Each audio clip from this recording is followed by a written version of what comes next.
Blog Talk Radio.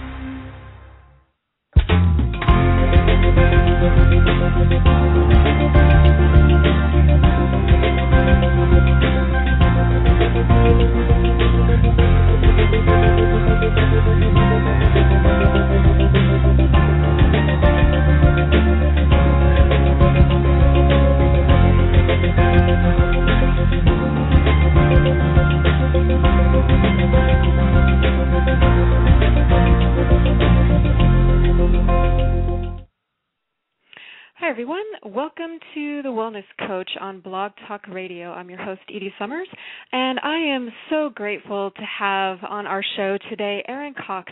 Erin is a self-help author, life coach, and mother of three who advises mothers on how to live more balanced, joyful, and healthy lives. Erin's new book, One Hot Mama, The Guide to Getting Your Mind and Body Back After Baby, will be published by Hay House in the fall of 2012. Erin has worked in water resources, science, and engineering, and she has also become an expert in leading a balanced, healthy, and fulfilled life as a mother through her personal experiences since delivering her first child nearly 6 years ago. Married to an Air Force F-515 pilot, Erin has moved 4 times since her wedding 10 years ago, and as a result, she has bonded with and learned from mothers all over the world. Erin believes wholeheartedly that motherhood is one of the most beautiful blessings that life has to offer, but it also presents a multitude of additional challenges for self-care and personal development. Erin's mission is to love, nurture, and support moms so they can love themselves, live their best lives, and better care for their families. Erin, I am so grateful to have you here today. Thank you so much for being here, and welcome. Hi. How are you? Thank you so much, Edie. I'm doing fantastic. This is such a great opportunity.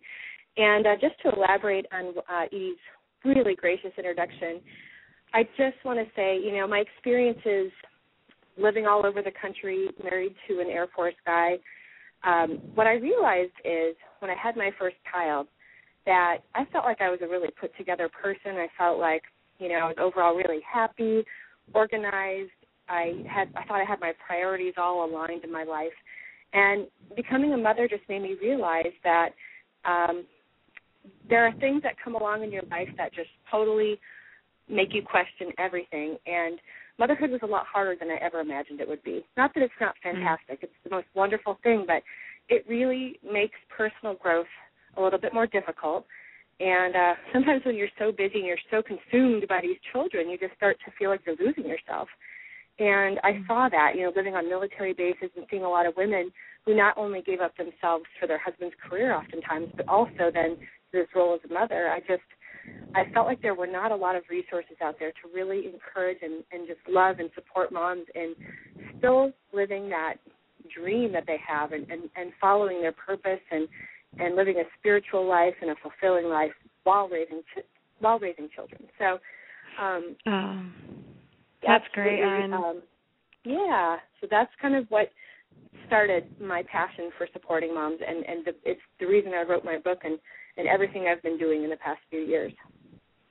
And Erin, how exciting! I mean, I was mentioning you've been working really hard. You've got speaking of sort of finding more balance with so many things going on. I know you've been you just finished up a book that's coming out, and I know you were talking about sort of finding that balance with spirituality in the midst of everything. And I was wondering if you could maybe, first of all, congratulations. That's so exciting about your book, One Hot Mama. I can't wait to read that myself. But I was wondering if you could tell us a little bit more.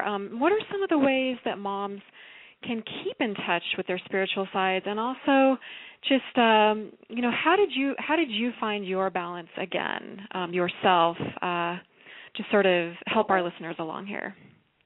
Well, there is a time in your life when, before having children, you have a lot more time to yourself.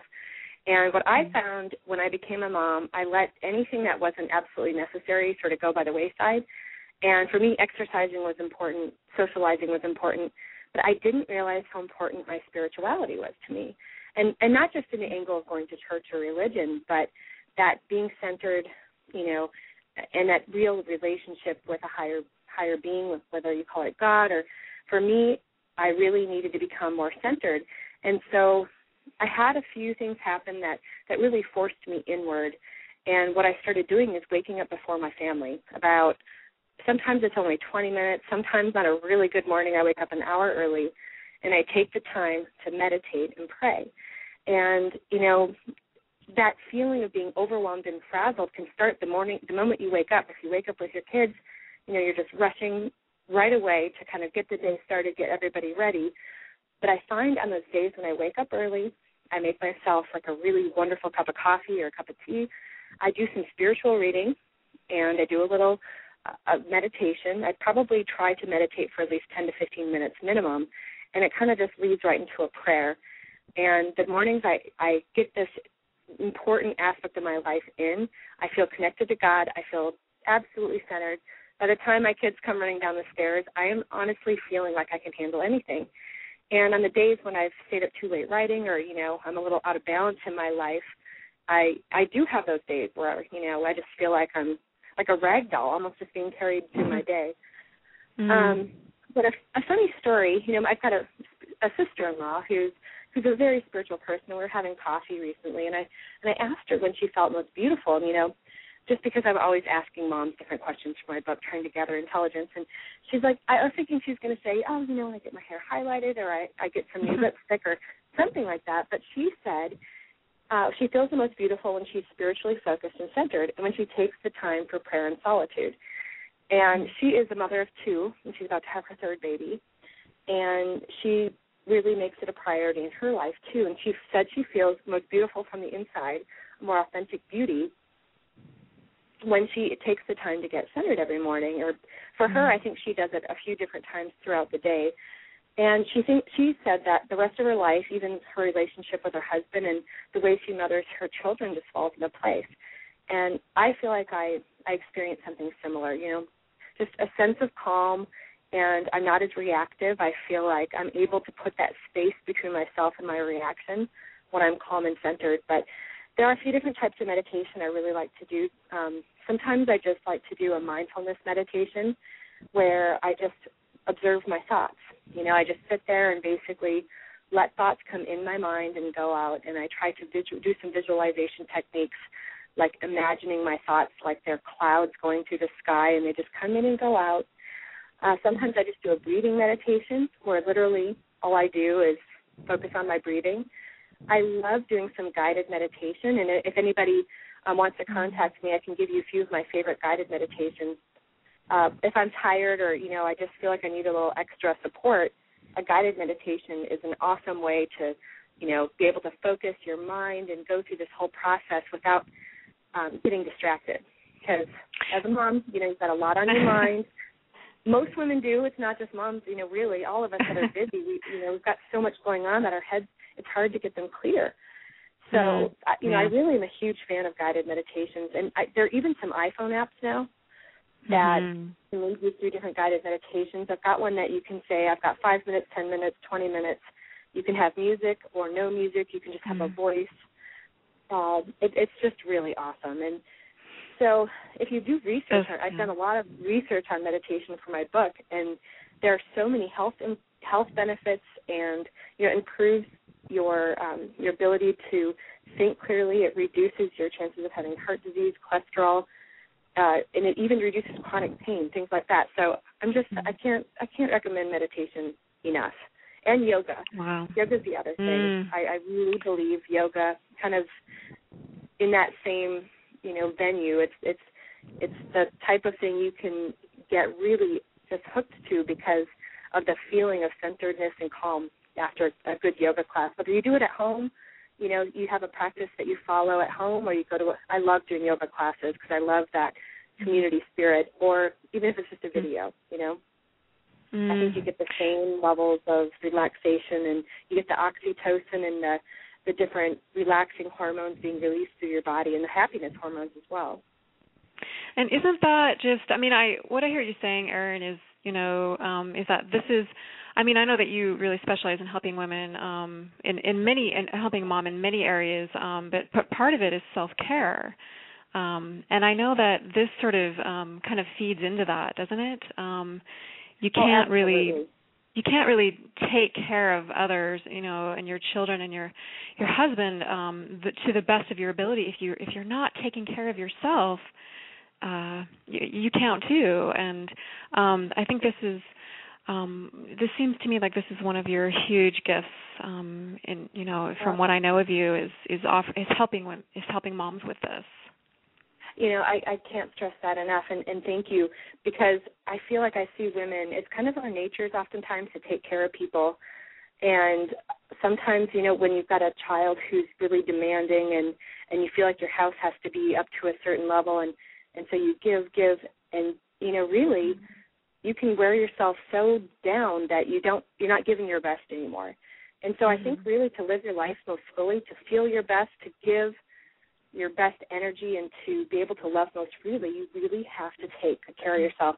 The first two steps, obviously, that I mentioned are two really important ones. Meditating and doing yoga, I think, are huge.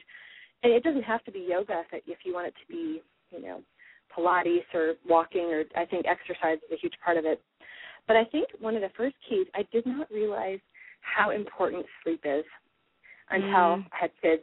And you start losing, you start missing sleep, and you realize what it does to you. But then when you do research on what sleep does to you, the ugly side effects are absolutely intriguing. It contributes to moms feeling overwhelmed, unfocused, exhausted. And it actually really if you're in a place where you're trying to, let's say you just had a baby, you're trying to lose weight, which is what I focus a lot on in my book, sleep deprivation really impairs your ability to lose weight. Because your body, has all these built-in protection mechanisms. So when you have inadequate rest, your body makes you feel hungry, even when you've had enough food, because of two different hormones. There's one called ghrelin and one called leptin. So two things happen. First of all, the level of ghrelin increases, which makes you feel more hungry, and simultaneously the levels of leptin decrease. And leptin is the hormone that makes you feel satisfied. So basically you've got kind of two things working against you. You're going to feel more hungry, and you're not going to feel as satisfied after having a normal-sized meal when you're really tired. I could talk about sleep for a long time, just because it's sort of become a passion of mine, realizing how many women burn the candle at both ends, myself included. We feel like after we put our kids to bed, it's when we do all these different things. We stay up late trying to, connect with our husbands, watch TV, read books, trying to fit a lot in. But really, if you're not getting enough sleep, it also is known to make you more moody and emotional and feeling overwhelmed, and sort of things you really want the least. So I think when it comes to self-care, that is one of the most powerful tips I can recommend, is getting enough sleep. And then other things, people say, well, how can I possibly put myself first when I've got two small children that are, they require so much attention? But you can find little pieces of time throughout the day to make your own. And whether it's just savoring a cup of coffee in the morning, or it's you've got 10 minutes while you're waiting for something, your kids are playing happily, read a book, put your feet up, do something that just brings you a little bit of joy, just so you can take really, really good care of yourself. Because like I said, I don't think that you can take the best care of your family and have really good relationships unless you've got the energy because you've been taking care of yourself. And I could talk about eating. Eating well, exercising, treat your body as well. You feed your kids healthy food, but we don't always feed ourselves healthy food. And how can we expect to keep up these hectic schedules when we're not just really taking good care of our health? It's, there are a few things that really struck a chord with me here, Erin. First of all, I love it when you say pieces, find those pieces of time. I just think that is what a helpful tip for moms to think of it that way, because then doesn't that take you out of that overwhelmed state, and, it just sort of, but it also gives you that little bit of time here and there so you can be centered and find yourself. But I think you're absolutely right. Like, I think we tend to overlook our health, especially when things do get busy. But our health, you're mentioning how sleep, if you get enough sleep, you have those built-in protective mechanisms with sleep. Well, our bodies were designed to work pretty darn well, but we have to do our part, which is take care of them. And I think that's that never goes away. And so I know that you've mentioned even going to sleep early, right? I mean, a lot of people. Well, and that's hard. That can be so hard. It can be, but you can make that. But when you make that a priority, doesn't that change everything? Oh, absolutely. And the thing that by nature, I'm a total night owl, and I always have been. So I have to make a real effort to go to bed early. I can't just let it happen, because it won't. I will find something to do. I'll stay up writing, and since learning just the actual physical, biological, chemical impacts on your body, I really am trying to make a concerted effort. And so I have to start earlier. I put my kids to bed really early, and then so that way I have a little time to spend doing my own thing, and then my husband and I can hang out. But a big thing they say is your computers and the TV, they emit a blue light that is similar to it's in the same wavelength spectrum as the sun. So your body can't differentiate. It's just, it keeps your brain stimulated in a way that makes it feel like it's daytime. So, I think it's really important to, especially if you're sensitive to wanting to be awake at night, to just kind of get those things, maybe burn candles, keep it really calm, take a bath. If you're into drinking a glass of wine or chamomile tea or something like that, just you really have to unwind to make bedtime a priority. Those are such beautiful tips, Erin, and I know that's going to help so many of your listeners and followers. And I know that you were mentioning energy. So obviously, if you make sleep a priority, obviously that's going to help with your energy levels. But I know that there are a lot of sometimes other things involved with energy. And so I'm wondering, what are a few things that women or moms in particular, and women also, of course, as well, can do to take better care of themselves so that they have greater energy to then take care of their families? Well, when I think about energy, I think the primary way to have good energy is to take immaculate care of your health.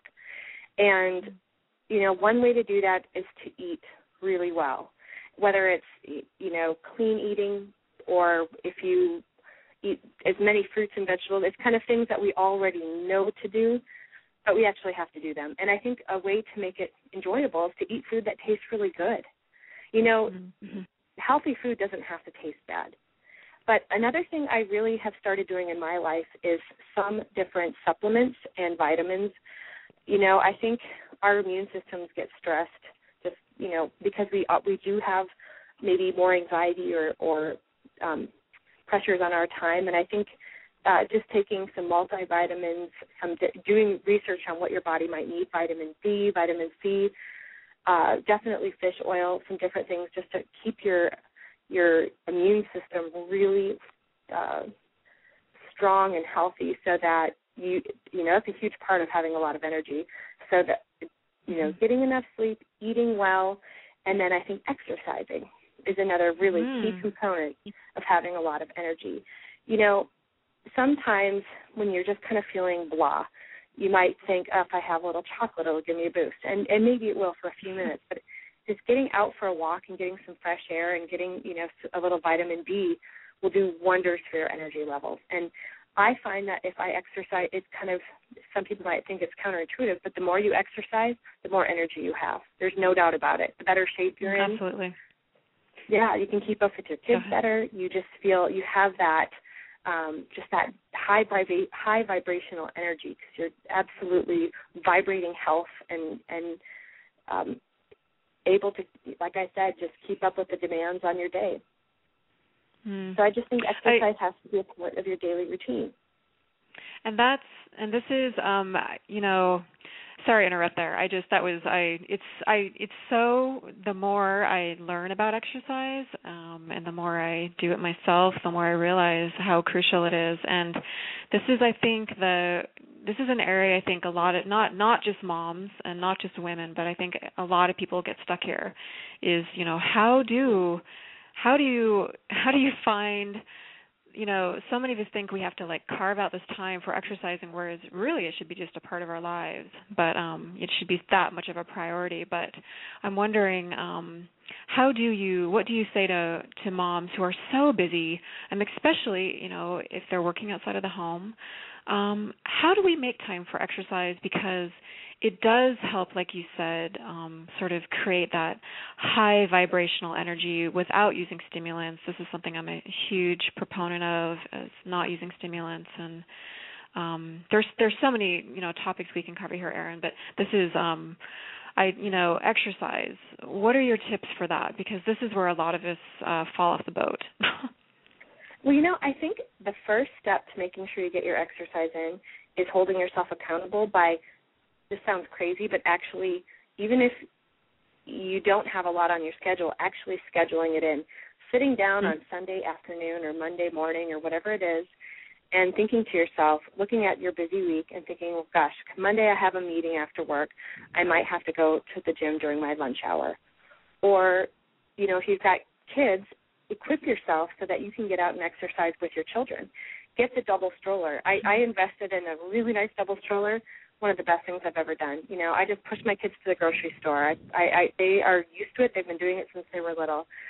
I love having a gym that has childcare because, that really eliminates a lot of excuses. If it's raining, if it's snowing, you can still go to the gym. And if you can find a gym that offers childcare, most of them have yoga classes, Pilates classes. If you're into pushing it up more, you can try spinning. And if you would sit down, put those workouts on your schedule, and get out most gyms have or even yoga studios have a calendar of their different classes. Look at them and think, gosh, that one would be really fun, and put it on your calendar. And then if you see one that you think one of your girlfriends would enjoy, call her. Say, hey, would you like to go to yoga on Tuesday morning or Wednesday afternoon? And that way, somebody else is going to meet you there. You have to go. You're holding yourself accountable. And, sometimes you even have to reward yourself a little bit. Say, I'm going to, it could be whatever, and it doesn't need to be food. It doesn't need to be anything like that. Something really that you enjoy, whether it's sitting down and just watching a favorite mindless TV show. At the end of the week, I'm going to sit down, I'm going to do this, or I'm going to go get a pedicure, I'm going to do something special, because if that's what it takes to get yourself to work out every day of the week, do it at first. But I think after time, if you make regular exercise a part of your life, you can't live without it. You really start to realize the health benefits and how good you feel. And when your life gets really hectic and you miss a few days, you can genuinely feel your body feeling differently, and you think, gosh, I cannot wait to get back to my walking or my yoga or my spinning class at the gym or whatever it is. I really think it has to be a priority, and I think if you are a mom and you've got kids, make them a part of it, because even going and playing with them at the park and running around, you're teaching them really good life lessons, too, on how fitness is important. So. Absolutely, Erin. And I have to say, whenever I'm out, I go to the nature park a lot and just take a walk. And I'm always so inspired because there are a lot of moms there and families, and but especially when I see a mom running and she's got the double stroller like you mentioned, with a kid in each side, and she's out there. That is the most. She's so full of courage and inspiration. It makes me think, well, I can do anything, if she can do that, it's, and it doesn't, seriously, and it does take some planning, I think, at first, and that's where the coaching part comes in, right? Because any kind of habit that we're, adding to our life is going to take some planning at first until it becomes, like you said, sort of like brushing teeth. Or I guess that's my hope for everyone, is that exercise will be just as important as sleep, and just as important as breathing, just as important as eating, because in reality it is. I can't agree with you more. And, people will say, I just cannot fit it into my schedule. There's no time. But, you really sit down with them and evaluate, their priorities and their time management, and there is always time. Even if you have to do it with your children, or if you have to you go to bed early so you can wake up a little early and do it while your partner's still at home with your kids, you can get up and go for a jog in the morning or a walk. There are always ways you can fit it in, always. And so when people say they don't have time, it's, I don't want to say frustrating, but, I see people. I have got girlfriends who work full-time, have children. they get up and go to the gym at 5:30 in the morning. I mean, they are that dedicated, and that's hard to do. That's definitely hard to do, but they just know it's an integral part of looking and feeling their best. So, you know, they do it. They make it a priority. And priority don't we make priorities for what is important? So I think it's really is about figuring out what your priorities are, what is really important to you, and if exercise. I mean, so this sort of leads into my next question for you is, well, this is all about, we're talking about getting in shape now, and I know you've written a book about this, and but what are some of the most effective ways, in your experience, that moms can finally lose those last baby pounds and get into shape?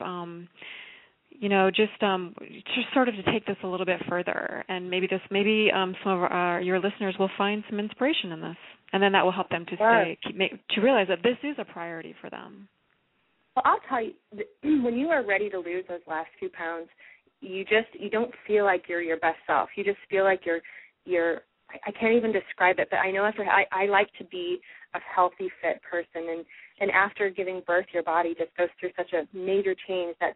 And for a while you can be really nurturing and understanding, you're nursing, you're recovering.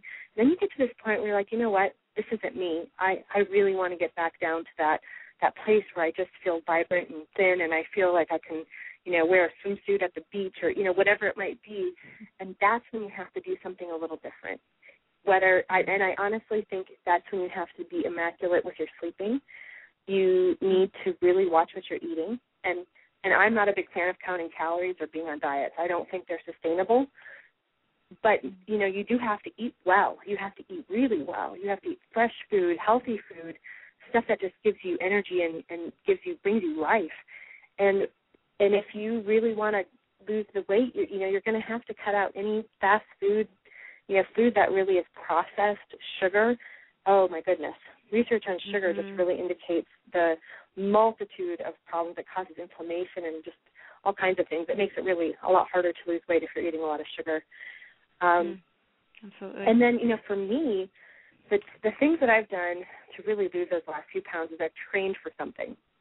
Whether it's a few times I've done a couple of triathlons after having babies, or just like a 5K or 10K, or, training for something where you're kind of committed. And the first thing you need to do is sign yourself up and pay the entrance fee. So, and make sure it's a realistic time frame. You've got enough time to train.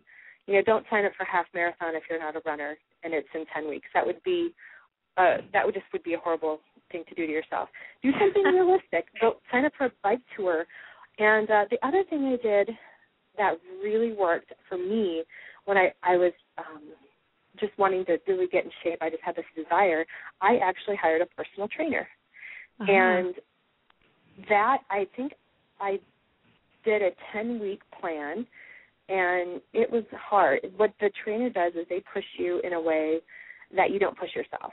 You go to the gym, you kind of work out, and you push yourself a little, but the personal trainer pushes you to a whole new level.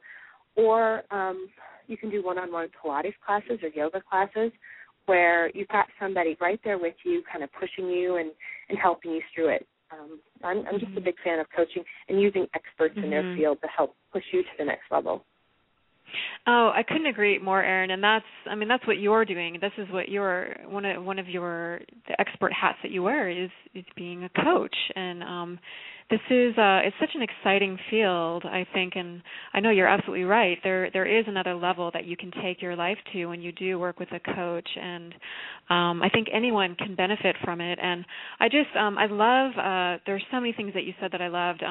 First of all, you were talking about sustainability, and I think that's a great word, especially when you're talking about moms and, finding that balance and, especially when there's so many things going on and, especially if you're thinking about, okay, you've got your kids and your husband and maybe you work and then you want to lose those last pounds and yet you don't want to lose your mind at the same time. So sustainability, it doesn't have to happen overnight, but I love when you were mentioning fresh food, and it is about creating and increasing that vitality in your body. And I think, did you find this true, that the more you sort of listen to what your body is asking for, especially if you're working out at the same time, your body's going to naturally be asking you for that really fresh food, I think. Oh, and, there's no doubt. Yeah. So it kind of works to your benefit to work out when you're losing those last pounds, because you're then you're going to need more fresh food to build your muscles and recover. And so absolutely. And you know what's funny? When you eat really well, you eat food that's, delicious but fresh and just normal food. It doesn't have to be all quinoa and kale and things that. I mean, I actually do like those things, but you can do it just with healthy, fresh food. And what you find is that when you treat your body really well, you're exercising, you're eating well, you're eating enough. You don't want to starve yourself at all. But then let's say you're traveling or something, and your husband says, "Let's go through Taco Bell." You're like, okay, and you're like, "Oh, this is kind of a treat." So you order yourself something. I don't even know what it would be, a bean burrito. I used to love bean burritos in college. Or just a Mexican pizza or whatever, and you realize you feel awful. And I don't, hey, every once in a while that is something everybody should partake in if it's something they really love. But I realized I don't really love that, and it made me feel really cruddy. No, it's so true. The more that you take care of yourself and treat yourself well, the less those quote unquote treats that we used to think were rewards really aren't treats or rewards at all. They're just, it is junk food, and your body is designed to thrive on fresh food. I love that phrase, fresh food. I've always loved it. So, and it's just so true. And also something else, I know this is something we were talking about just a little bit earlier, but I think it's really true, is that fresh food is going to help your immune system stay strong. And you probably know this too, Erin, but about, I think, is it like at least 70% of your immune system is in your digestive tract. So I don't know if a lot of people know that or make that connection, but what you're eating directly has an impact on your immune system. And so if you're a really busy mom and if you think you're doing everything you can to keep your vitality levels up, and yet you're eating things like sugar is everywhere, and it can really also kind of mess with your immune system, but it's just everything is kind of tied together, isn't it? And I think there's this real. Yeah, and there's this real beauty.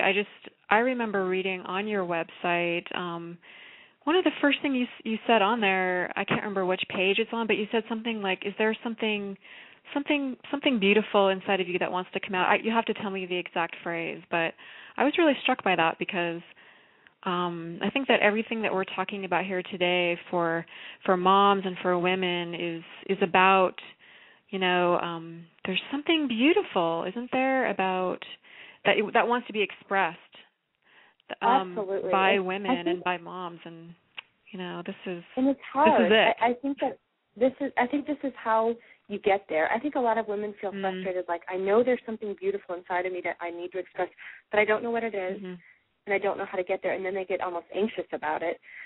And really, all you have to do is just live your life with joy, take really good care of yourself, and if you take the time to meditate and be quiet and be still, everything comes clear in time. It might take a year, it might take 2 years, but there's that something inside of you that is really special and unique, and it can only be brought to the world by you, really. And so I think sometimes if you let your life just, take you where it's taking you, you don't really take the time to listen to what that is. And unfortunately, I would say that's probably a majority of people don't ever express that beautiful thing inside of them because they don't take the time to figure out what it is. But they're tied together. I mean, I think taking care of yourself, all this stuff is so intertwined. And I think once you really kind of take it upon yourself to get interested in one of them, they sort of all start to become interesting to you. Like, let's say you make it one of your goals to eat more healthfully. And then, it's like, well, gosh, if I'm eating this well, maybe I should move my body too. Or, it kind of sounds good to exercise. And then while you're exercising, maybe you're out walking on a nature trail, and you're like, this is really beautiful and spiritual. I feel connected to God. Maybe I should try meditating. It is so intertwined, kind of like all of humanity. It's just one thing sort of leads into another. Mm-hmm. I got off track. It is.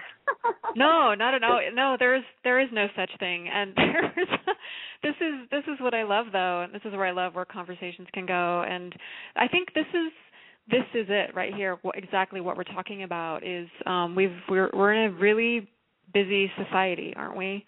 And and I think especially moms, there's a lot of pressure, to perform at a certain level, to be the perfect mom, and a lot of moms are juggling jobs as well, and they're trying to do everything perfectly, and it feels like, how is it possible to keep all of these things in the air at the same time, and yet still, keep my sanity, and yet the peace and the calm that I hear you talking about, and this interconnectedness, like this web of life.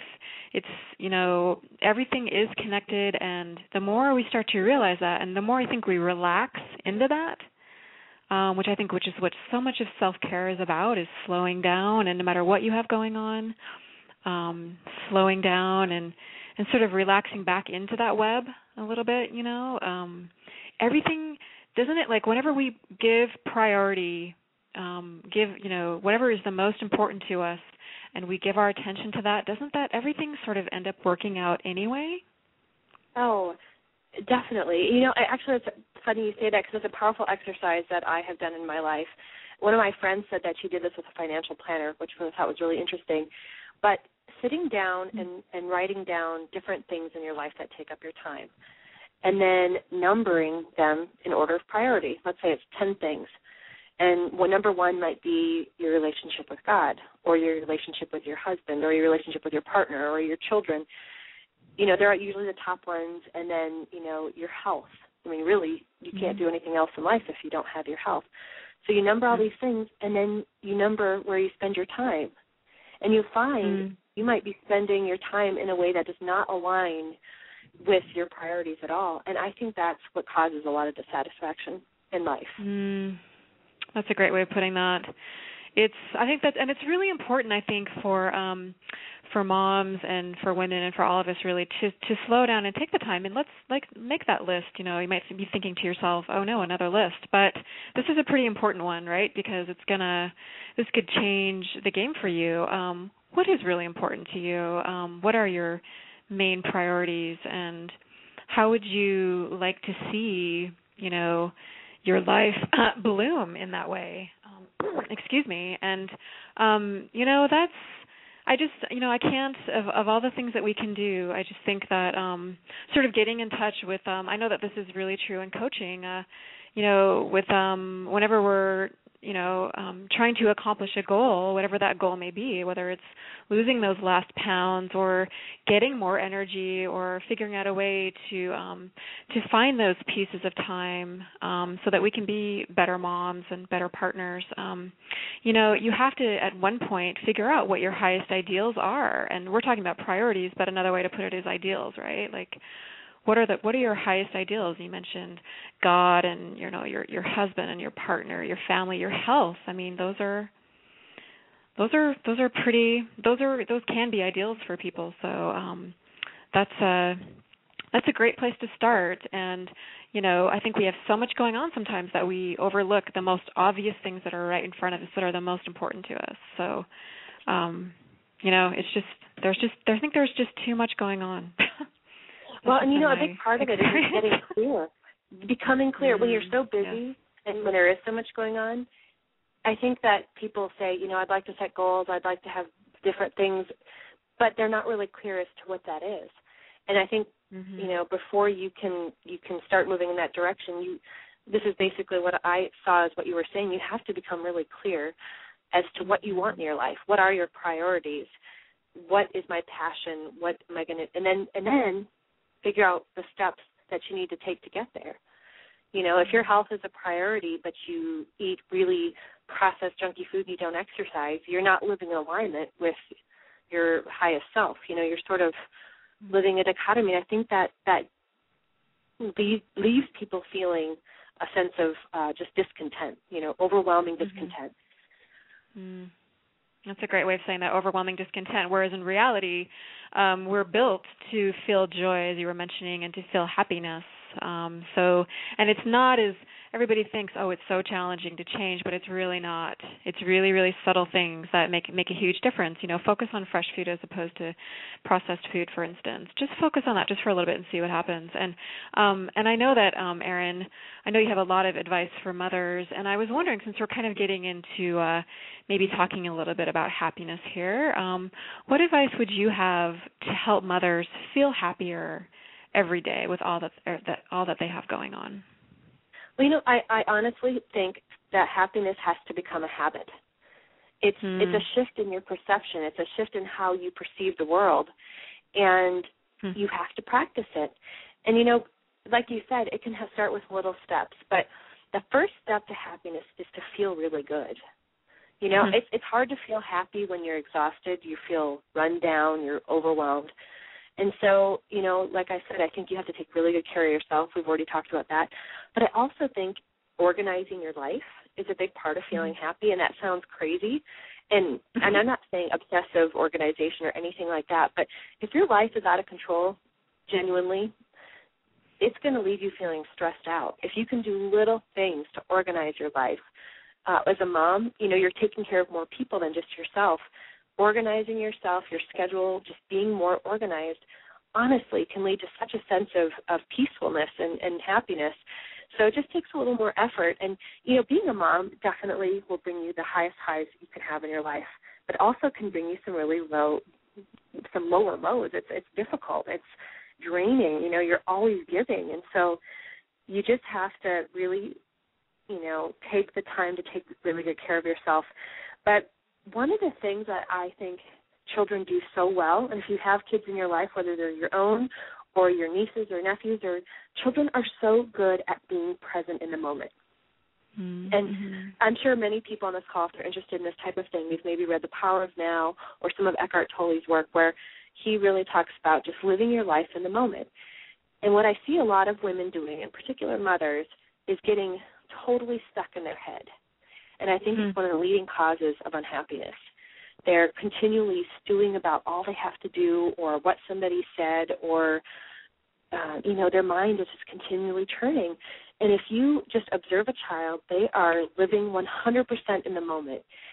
So if you can take the time in the morning to not only do the meditation, get your mind clear, but also plan your day, do some organizing and planning, then you don't have to think about it again. Your day is going to run more smoothly, and you can truly take those moments. And there is something really powerful that a child experiences, or your friend or your spouse or anybody, when you give them your 100% fully present attention. It is so cool. My kids they just eat it up. That's all people really want from each other is your full attention. And I've noticed, I've got a lot going on. I'm anticipating an email from somebody. I've got my iPhone there. I'm distracted. My daughter's trying to tell me something after school, and I'm like, okay, yep, And she knows it. She's like, okay. Yeah. So when your mind is racing, you've got so much to do, just take a few deep breaths and do whatever it takes to just bring yourself back into the moment. And for me, being present is one of the first keys to being really happy. And then sitting down and finding out what really brings you joy.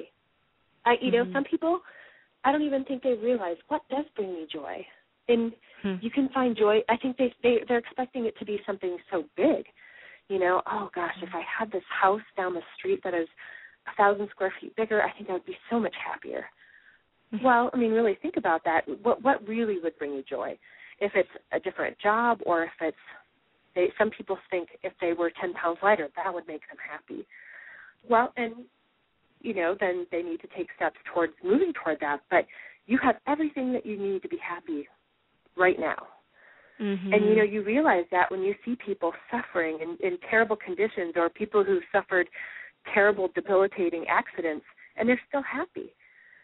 Happiness is just a state of mind that you can choose at any point. But getting back to what I was saying, sitting down and just figuring out what brings you a lot of joy, So if you sit down and you're writing and you realize, gosh, when I was a kid, I really loved to sing, or I'd love to dance. Mm-hmm. That just was so much fun to me. Why not go do something in that area? Why not go join your church choir or go try a dance class or something that might be really fun, just to bring a little more joy into every day? I think those are little things you can do just to feel more happy. But every one of us, I think, has kind of a set disposition. My husband always said, this isn't fair, Erin, because, you're happy. You're just a happy person. You can't compare that. Some people just don't feel happy in the morning. and so he has said that to me for years now. And I do believe him that we all have a disposition. But I've watched him, myself, over time, becoming a happier person because he's made a choice just to let things roll, just to seek happiness, seek joy in little things, whether, for somebody that feels like they have nothing to be happy about, just really think about that, because everybody has something to be happy about. And you can sit down and even just look out your window at a beautiful scene and enjoy a cup of tea or read a book. Little things can just make you so happy. Excuse me. But another key to happiness, I think, is your relationships, maintaining your relationships. And, I think people, it's actually a proven fact that people that have really strong networks of support and friendships and relationships with their family or their friends or their spouse or whoever it is, those are key to having a really fulfilling, happy life, too. So making sure that you are nurturing them and making phone calls, meeting your friends for lunch or for coffee or inviting them over, whatever it is. I think we're meant to be social beings overall. I mean, definitely you need your time alone, but I think relationships are key to just being really, really happy and just choosing little things throughout your day to make you feel happiness. I could go on and on, clearly. And I know you have so many wonderful tips, Erin, and I love how you kind of mentioned that happiness is a habit, and I love that, and happiness is also a choice. I think those are both really great and really true as well, and kind of what I heard you saying is it kind of sounds like it's about engaging. You're talking about like how it sounds like to me like one of the huge blessings, I know there are many, but with having children is that they are so present, like you were mentioning, and yet they also expect, they crave that presence from you too to engage with them. So talk about a wonderful and how much joy is in that in that engagement with your children. That alone is, I think, a great way to sort of kind of slow down and be in the moment and experience the joy that's all around you. And you were mentioning, relationships, about engaging, making sure that you have the support that you need, and if you're ever feeling, and also in being organized. I think is especially true for moms. I can only imagine. That just takes some of the pressure off of you. But I love the idea of happiness really is kind of a choice, isn't it? It's something I think that we always think is, beyond the next hill, or, it's the next chapter, or, whatever may be our way of looking at it. But it's really right in the moment, isn't it? And I think the more that we sort of sink into the present moment, which is sort of part of what we've been talking about here, doesn't it sort of just naturally, isn't there kind of joy just waiting for you right there? Absolutely. And the more you just see it around you, the more you're satisfied with what you have. It's really the craziest thing. I love that. You might think you need something bigger and better, and then when you start seeking beauty in what you have already and taking really good care of what you have already and making the best of what you have already, then all of a sudden, you care about it more and it seems more beautiful, and you don't have that desire for something bigger and better and newer, and you feel a sense of satisfaction. It's really funny. I just had an experience like that with our car.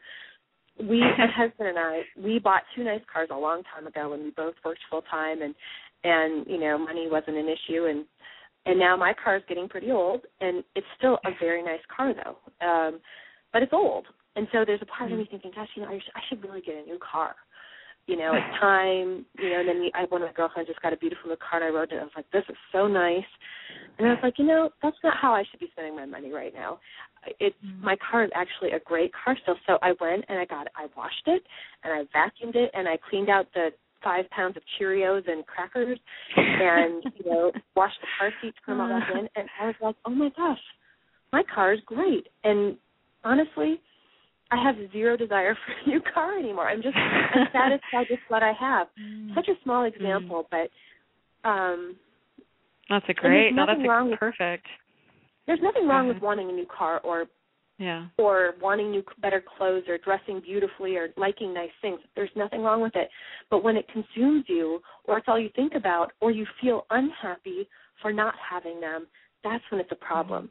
But when you think that having those things is going to bring you joy, because, you see all these people that have everything in the world who are so unhappy. And it just becomes more and more clear that having things will never bring that deeper sense of happiness. Erin, I love that metaphor of talking about your car. I think that's perfect. It's sort of seeing, again, what's right. You can do that with your house, your clothes. It's so true. Fresh coat of paint does wonders for bedrooms, too. I just painted my room, and all of a sudden I'm like, I don't even think I need new furniture anymore. It looks so good in here. Oh, my gosh, I love that. It can be all of a sudden you have a whole new perspective, and it's, you're in the same place, but it's a whole new perspective. And I love what you said, taking care of what you already have, because there's so much that we already have. I just think that's, we have to be just kind of learn to be, I think that's part of it, is being grateful for what's right in front of us. And gratitude, yes.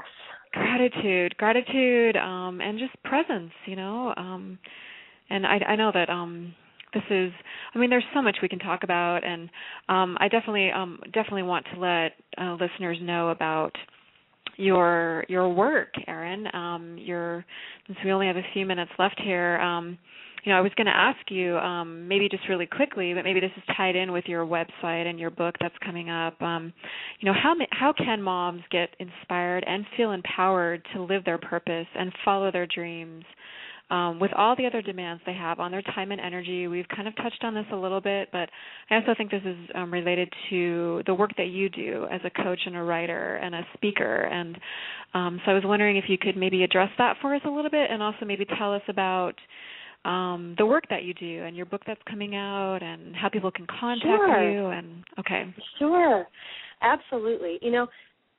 The reason I'm so passionate about this is because I lived for many years not living my own dreams. And, I'm from the Midwest. I'm from my family's, Norwegian, hardworking, and you do practical things. I ended up going to college for biology and chemistry. I went to graduate school for engineering.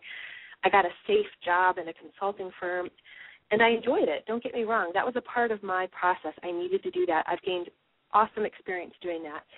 But there was also something inside of me, like you said, that something different, something beautiful that I wanted to write. I loved writing. And so, I've been writing my whole life in different aspects. But and then I had my first child, and I thought, gosh, now how am I ever going to live my dream life? Now I've got responsibility. And but I still felt that simmering inside of me, and I just realized what was holding me back was my own thinking.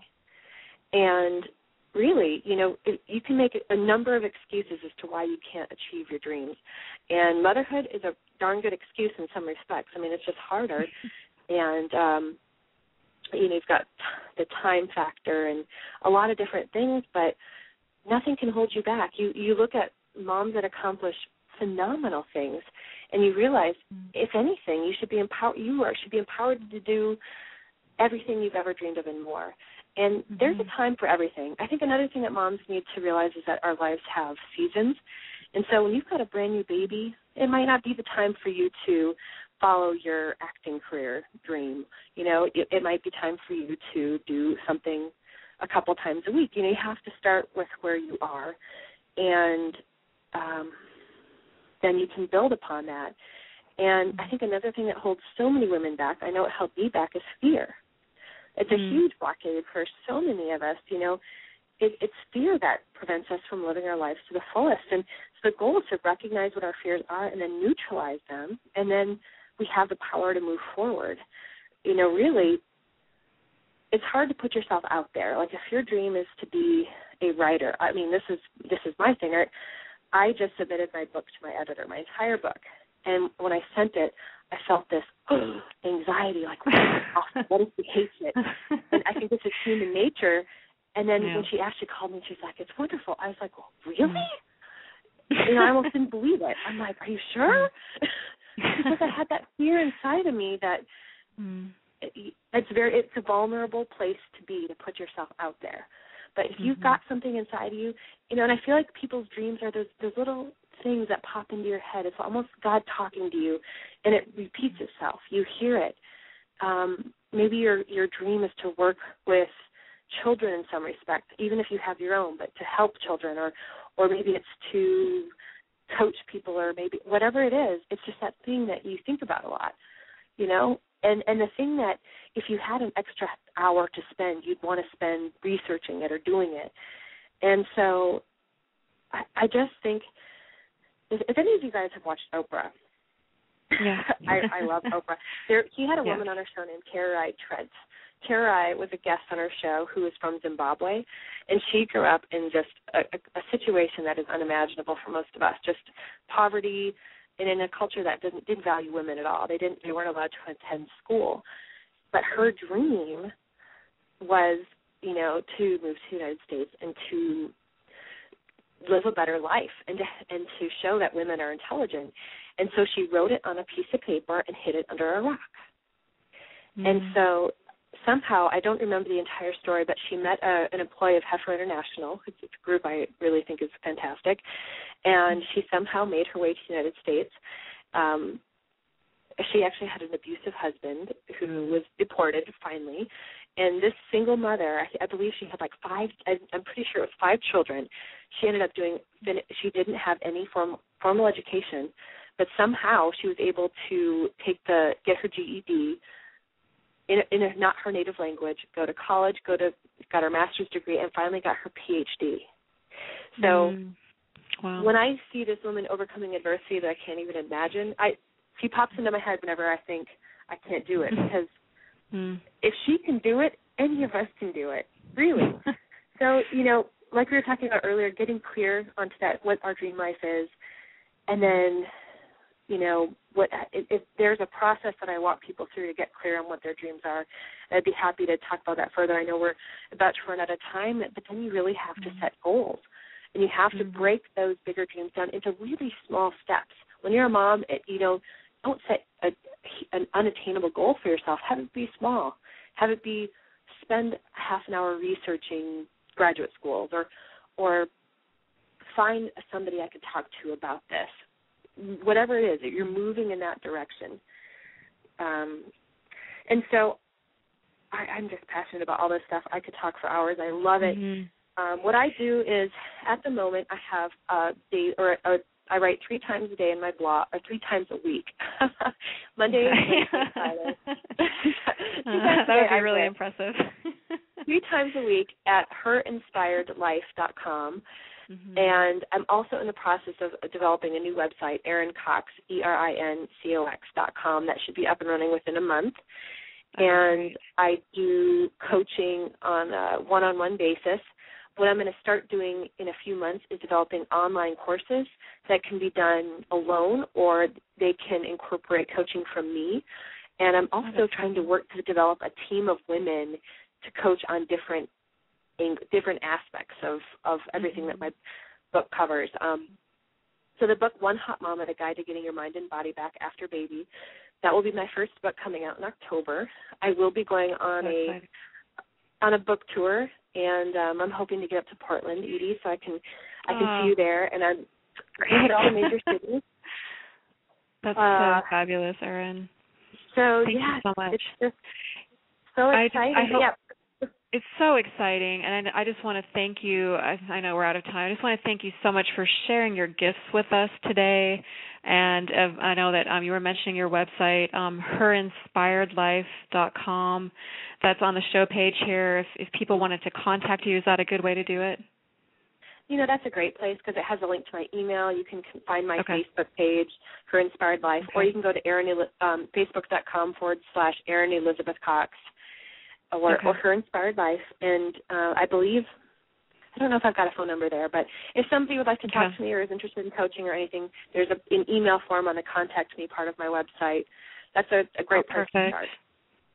Erin, thank you so much. I'm so grateful, and I just thank you so much for being here. And I just, thank you. Yeah, thank you. I guess we'll touch base soon. So, sounds great. I guess thank you so much, Erin, and thanks everyone for listening. And hopefully you'll tune in again next time. And thanks again, everyone. This has been the Wellness Coach on Blog Talk Radio. Tthank you, Erin. Bye. Bye-bye.